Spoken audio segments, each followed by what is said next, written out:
امریکی غنڈہ گردی کو کوڑے دان میں پھینکنے کا وقت آ گیا ہے۔ ایرانی وزیر خارجہ عباس Araghchi کا نئی دہلی میں برکس اجلاس کے موقع پر جارحانہ خطاب، دعویٰ کیا کہ ایک زخمی جانور اپنے خاتمے کے راستے پر ہے، وہ بے بسی سے پنجے مار رہا ہے اور دہاڑ رہا ہے۔ واضح کر دیا کہ ایران سفارتکاری کے لیے تیار ہے، مگر اپنی آزادی کے لیے جدوجہد جاری رکھے گا اور کسی کے سامنے کسی صورت سر نہیں جھکائے گا۔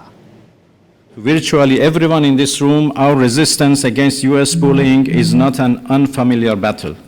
So many of us encounter slight variations of the same repugnant coercion. It is high time for us to jointly step up and work towards making clear that those practices belong in the dustbin of history. Today, our nations are closer to one another than ever before, and we cannot ignore the common and dangerous challenge we all face. History has shown that empires in decline will stop at nothing to arrest their inevitable fates.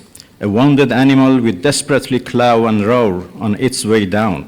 While ready to fight with everything we have in defense of our freedom and our soil, we are equally ready to pursue and defend diplomacy.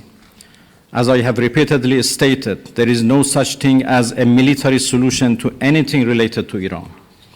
We Iranians never bow to any pressure or threat, but we reciprocate the language of respect.